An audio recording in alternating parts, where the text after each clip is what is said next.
chapter 15.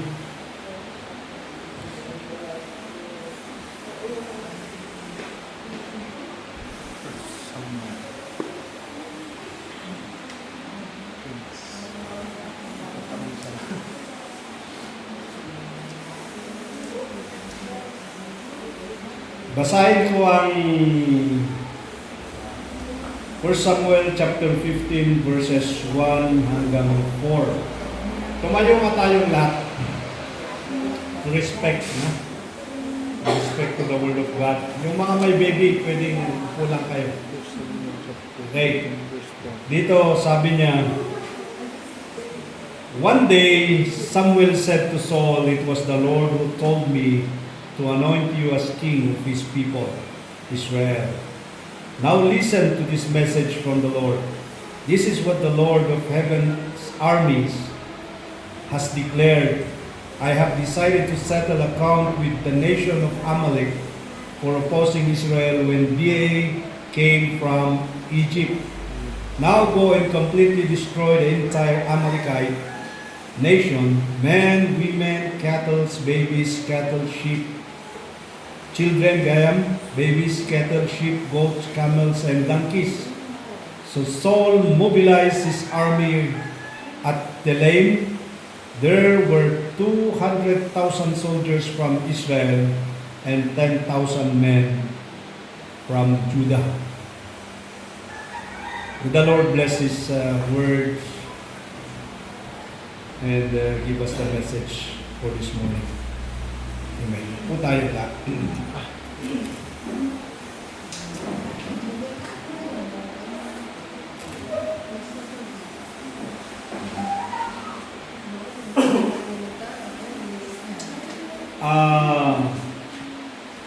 Pag-aralan na natin itong command ng Panginoon kay Saul na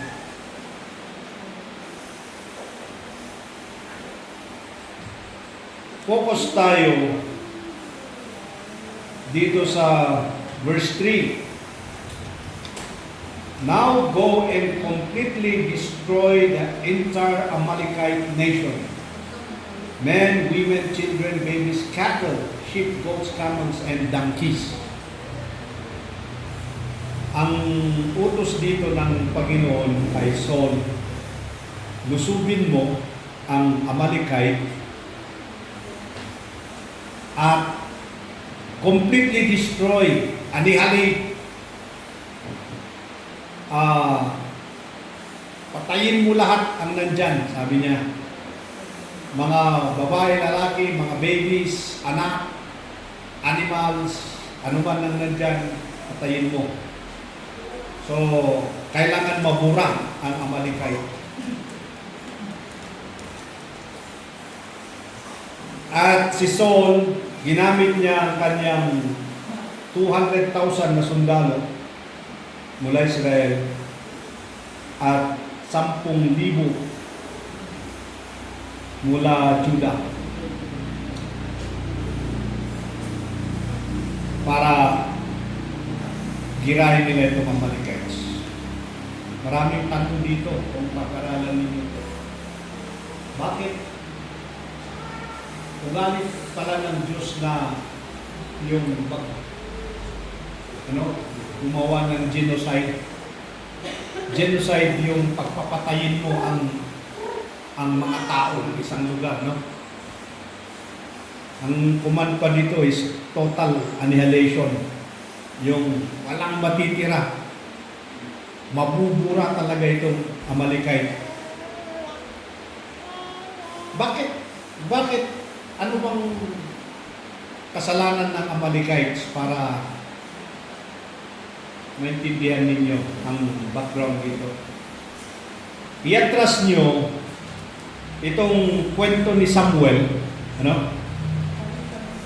noong panahon ni Moses, for around 400 years ago. Itong mga Israelites, itong mga Hudyo, pag sinabi mong Hudyo, Israelites, mga pinili ng Diyos na tao niya, correct? mga tao niya ito. At mula Egypt, nag-travel sila, biyahe, kasi nilabas ng Diyos itong mga Israelites papunta sa kanilang lugar na binigay ng Diyos, the promised land, ang Israel na yun. Pero nung nasa Rephidim sila, nagpahinga doon, eto na ang mga Amalekites na linusob nila itong mga Israelites. Sa walang kaalam-alam sa gera itong mga Israelites na ito, nag-utos si Moses kay Joshua na sabi niya, ipunin mo o kunin mo yung mga matatapang dyan sa tribo at lalaban tayo sa Israelites ay sa Amalekites. Isipin niyo, galing sila sa Egypt, ewan ko kung anong mga gamit nila na lalaban. Pero dahil sila ay tao ng Diyos,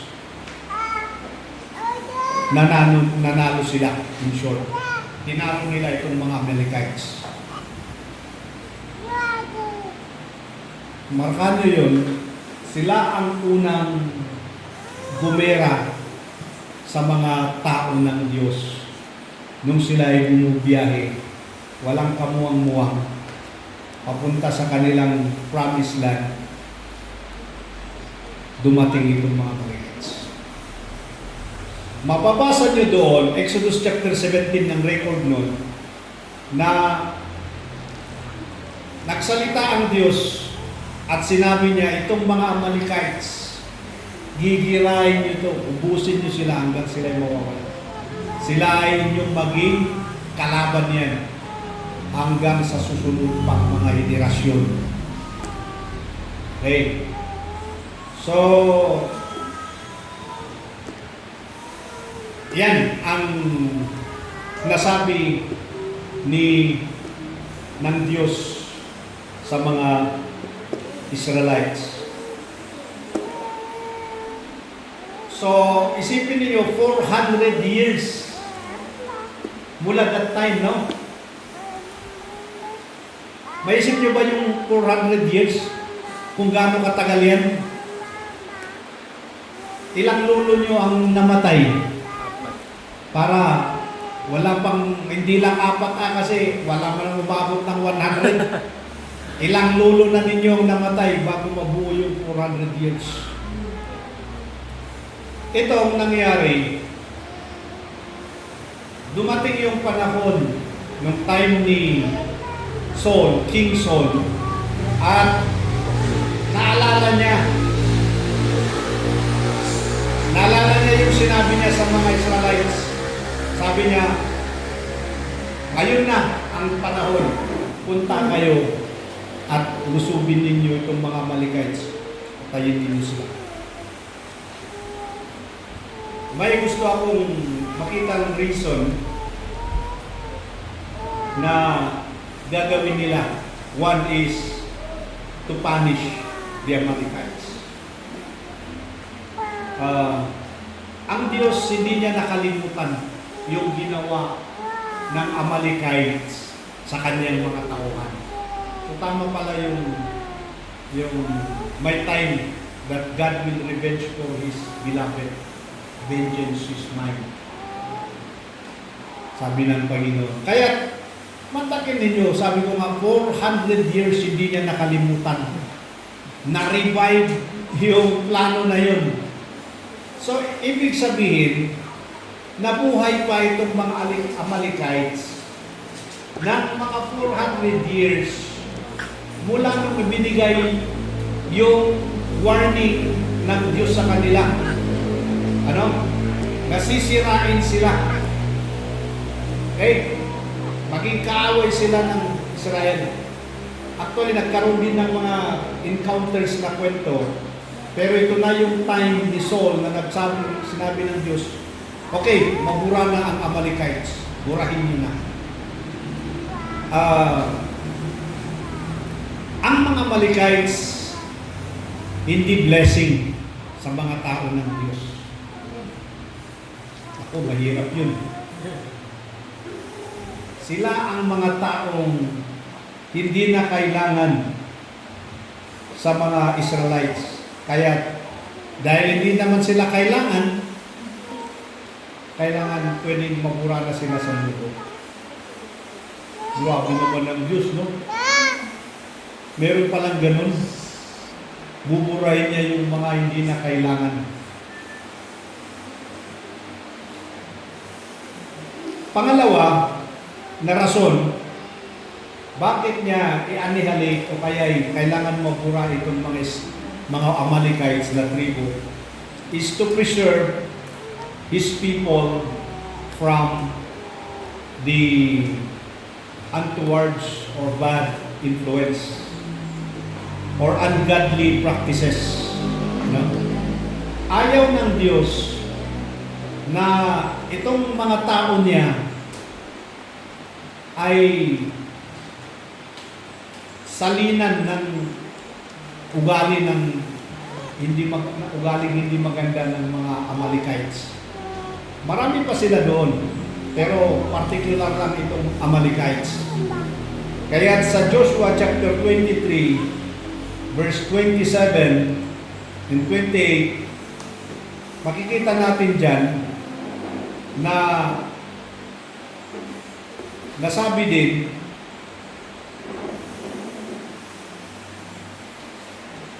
na order to na i-command din na pagpapasok nitong mga Israelites sa kanilang lugar, huwag man lang nilang babanggitin yung mga Diyos-Diyosan at huwag nilang gawin yung mga ginagawa nitong mga tao sa Kanaan. Kasali na dito itong mga Amalekites. Alam nyo, ang Amalekites, according sa kwento nila, hindi ito magandang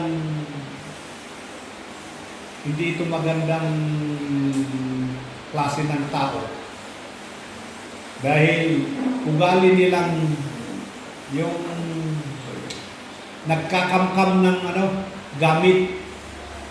Nomad sila. Ibig sabihin, sila yung walang talagang tirahan. Galing sila ng Negev, baba ng Israel. Kung makita nyo ang Israel, ito ang Israel, lote ng Israel, disyerto dito, Egypt itong baba niya. Sa map, ganyan yan. Dito sila, sa gitna, between Egypt and Israel. Itong mga tao ng Amalekites, pumupunta sila sa lugar na kung saan pinapatay nila yung mga nandoon at kinukuha nila yung mga gamit, yung mga pagkain, whatever. Yun ang gawain ng mga Amalekites na ito. Hindi magandang tao doon sa lugar na yun. At kaysa ma-influensyahan itong mga tao ng Diyos o kaya'y ano man yan ang epekto nila, hindi pinayagan ng Diyos. Yan. Kaya kailangan i-preserve niya ang mga tao niya, Israelites. Ang makita pa natin how to preserve, God preserve His people not only from the bad, ungodly practices or bad influence, kundi yung disturbance patungkol sa peaceful living ng kanyang mga tao sa Israel. Isipin ninyo, pinili ng Diyos itong mga Israelites, mga Hudyo, punta sila sa kanilang lugar para sa ganon, mabuhay sila ng mapayapa at ipakita nila ang buhay na may Diyos. Tao nakakaiba dahil tao sila may buhay na Diyos. Yan. Imbes na madisturbo sila o kaya'y masira yung pakay ng Diyos sa kanila, maging peaceful sila doon, ininahalip niya o kaya'y, anong sabi ko kanina yun sa Tagalog, binura niya. Gusto niyang mabura itong Amalekites. Kaya sabi niya kay Saul, Saul, burahin mo itong Amalekites. Yun ang dalawang rason. To punish the Amalekites who attacked them from the very beginning, way back in Rephidim, during the time of Moses, and likewise to preserve his people from their ungodly practices, bad influence, and likewise disturbance from their peaceful living. Nasabi ko kanina na ang Amalekites ay hindi kailangan sa mga Hudyo. Hindi sila blessings. Ang presensya ng mga Amalekites ay sirain, to destroy and distract. No? Disturbuhin niya lang itong mga tao ng Diyos na dinala niya doon. Kaya ginamit ng Diyos din lang itong mga tao niya para sila ang magwasak o kaya ay bubura sa Amalekites na ito, mga ito. Ngayon, yan ang makita natin. Saul, burahin ninyo itong mga Amalekites. May natutunan tayo doon sa kwento na yan. Alam nyo sa panahon natin ngayon, itong mga Amalekites, by race, ewan ko kung nandyan pa sila. Pero as nation na Amalekites, wala na sila. Nabura sila. Pero, parang tignan natin, parang naging symbolic na itong Amalekites. Na sila ang gugulo, didisturbo sa Israel. Marami pa rin, meron pa rin Amalekite sa kanila. Yan. Kaya pinupulbos yan. Alam nyo sa buhay natin, Kristiyano, marami din, meron pa rin Amalekites sa buhay natin. Tayo po ay pinili ng Diyos, correct? Tayo din ay niligtas ng Diyos. Siya ang gumawa ng kaligtasan natin. Pero, hindi tayo ligtas sa mga gawain ng Amalekites. Ang Amalekites malamang ay nasa tabi-tabi lang natin. Anong ginagawa nitong Amalekites? Kung meron man disturbo sa buhay mo, sa buhay mo bilang Kristiyano, merong disturbo para ikaw ay aangat. Merong disturbo para ikaw ay palapit na palapit sa kabanalang buhay. Meron mang disturbo para hindi ka mag-grow ng spiritual mo. What is the command? Ha? Ano? Burahin, annihilate. Again, meron bang natitirang Amalekite sa buhay mo bilang pinili ng Diyos? What is the command there? Annihilate. Tanggalin mo. Kung hindi po sa surroundings natin, Pastor, ano pala sa patayin ko? Gusto kong patayin ko na yung kapitbahay ko na Hindi. Kung hindi yan masabihan sa kaligtasan, ginawa mo na lahat, pinagpapanalangin mo, At yan ang gugulo-gulo sa inyo. Huwag mo nang bigyan ng halaga dahil hindi yan importante o hindi yan magagamit sa iyo. Ang gamit lang sa iyo ng tao na yan ay itest ka niya kung spiritual ka pa araw-araw.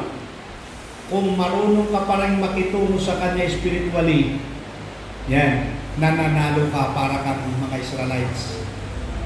Alam nyo, nung ginira nilang Amalekites, sabi ni Moses, punta ako sa bundok, tatayaw ako, itaas ko ang kamay ko. Pag nakataas ang kamay ko, mananalo kayo. Pero pag bababa ang kamay ko, matatalo tayo. Kaya nung pumunta si Moses sa bundok, tinaas niya ang kamay niya, sige nang sige ang laban. Pinamunahan ni Joshua, napagod na rin. Napagod na si Moses. Pumunta doon sa bundok. Si Aaron, hinawakan, dinagyan nila ng bato yung kamay pala ni Moses. Pinatong nila yung kamay ni Moses para nakataas. Inalalayan nila si Moses. Pinaupo nila. Nakatayo ang kamay hanggang nanalo ang Israelites. Alam nyo, kailangan sa ating buhay, sino ang disturbo? Ano man ang sagabal sa paglago mo, ito ang panglaban mo. Huwag mong bigyan halaga yan. Taas mo ang iyong kamay. Pray to the Lord and continue praising the Lord. Mawawala din yan. Babayaan mo yung mga lalaban doon. Ang laban mo ay itaas mo yung kamay mo sa Panginoon. Okay? Praising and praying to the Lord. Yan lang ang panalo natin. Pag-pray mo. Next. Malamang meron pang Amalekites pero hindi sa surroundings mo. Ang Amalekites nasa loob mo. Yun ang mahirap. Yung sarili mo, kalaban mo. Ano pa ba yung nandyan sa loob-loob mo na nagdidisturbo sa inyo? Sinisira niya ang imahe mo sa Diyos. Alam nyo, gusto ng Amalekites na yan, Amalekite na masira ang tao ng Diyos. Pero tao pa rin ng Diyos yan. Gusto ng Amalekites na kahit tayo ay anak ng Diyos, masira tayo na anak ng Diyos. Ano yan nasa loob-loob mo na Amalekite na sumisira mo?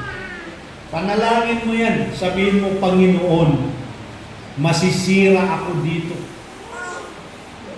May Amalekite sa loob.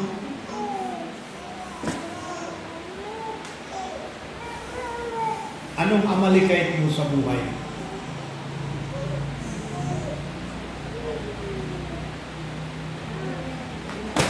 Ha? Nailalayo ka sa Diyos ng Amalekite na yan. Hindi mo kaya yung Amalekite na yan. Hindi mo kaya. Kailangan ang itaas mo ang kamay mo dahil may mga ibang nakataas. Alam niyo ba?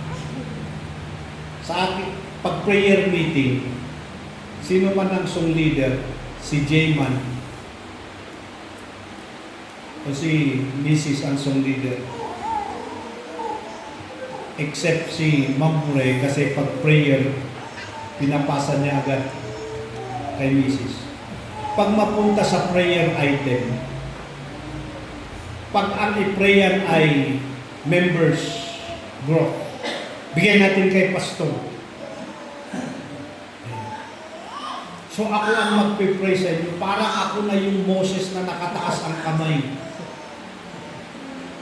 Praying for each one of you, people of God. But I don't know kung imbis na kinakikilaban kayo sa Amalekites, Gaya ng ginawa ni Joshua, na habang nagpray-pray si Moses, taga sila ng taga. Patayin nila yun. Ikaw naman, andyan lang nakataas ng kamay, ikaw nakiki-enjoy ka naman sa Amalekites. Yes, saya mo kausap, saya mo. Ka-fellowship mo yung Amalekites. Outside and inner, inaalagaan mo.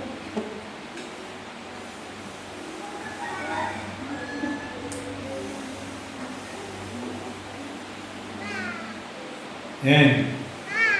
Okay. Hanggang dito na lang po yung oras natin. Tuloy natin ito next. But, sabihin ko sa inyo, ang pinakaminsahe natin, kailangan yung Amalekite na yan, nasa paligid mo, matalo mo.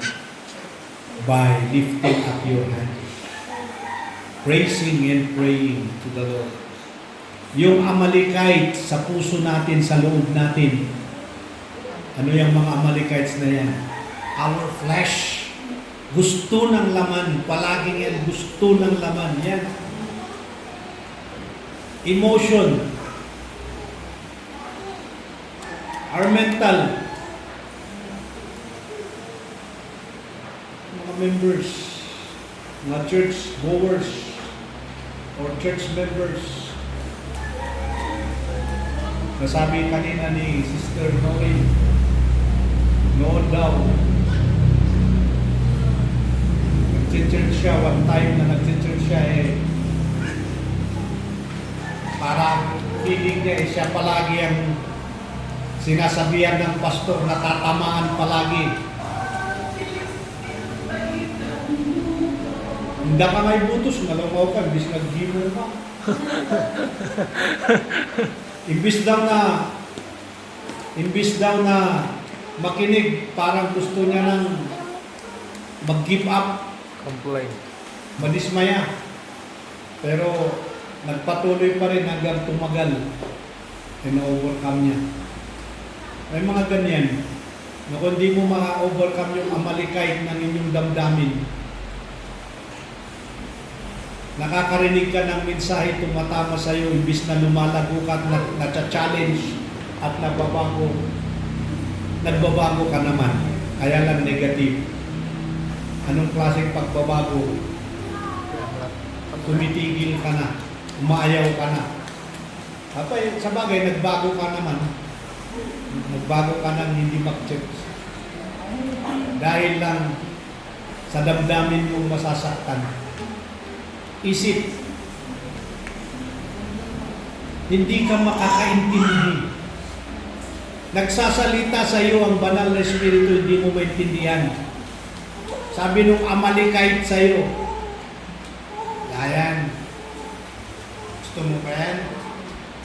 Pinipersonal mo, hindi yung sinasabi ng pastor ang pinapakinggan mo, kundi yung si pastor na ang tinitignan mo. Pastor na yan na lagi na lang sakit yung sinasabi. Yan. Nagsama na yung isip mo at damdamin mo, na-Istanbul ka na. Naging ano ka na. Wala na, hindi ka na mag-grow. Yung katawan, the body, ano naman yung problema mo sa katawan? Hindi mo makaya yung katawan mo. Ano? Sa gusto ng katawan mo, hindi mo malabanan. Kaya-kaya ka niya.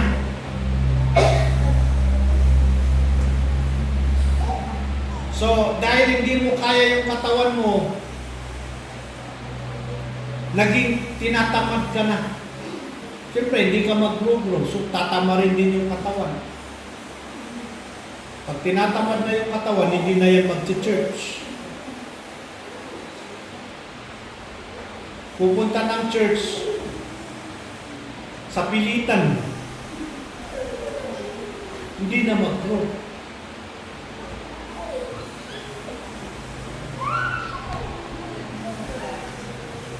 Alam nyo, meron akong pinapractice ngayon, yung gusto ko nga, yung maagang matulog. Kahit maganda yung binabasa ko, Kung meron ako, minsan meron akong God na bibitin ako sa binabasa ko na kwan. Pagkita ko 9 o'clock, matulog na. Buti na lang, paghiga ko ng 9 o'clock, nakakatulog na ako. Hindi ka kagaya nun na mahirap dami pang iniisip. Ang kagandahan kung bakit ko sinasabi niyan, napaka-applicable yan, lalo pag Sunday. Dahil pag Sunday, maaga kang gumising, maaga kang makaprepare. Yan. Kami dito, pag Sunday, may kanya-kanya kaming trabaho. Pero at least may prepare mong sarili mo sa Sunday. Amen. Hindi na nanalo yung Amalekite. No. Kung hindi mo natatalo, sabihin mo sa akin, Pastor,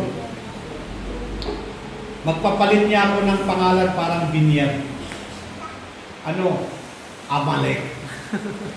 Kasi ang Amalekite galing kay Amalek, yung apo ni Esau. Yan po. Si Esau, na ang tawag dyan, fleshly. Yan ang salitang Esau. Fleshly. Yan. Kaya ang Amalek, na apo ng fleshly si Esau, yan. Ang isang dapat na ma-overcome. So, sino sa inyo ang gustong pangalan Amalek? Labanan natin yan. Lift up our hands, praise and pray to God.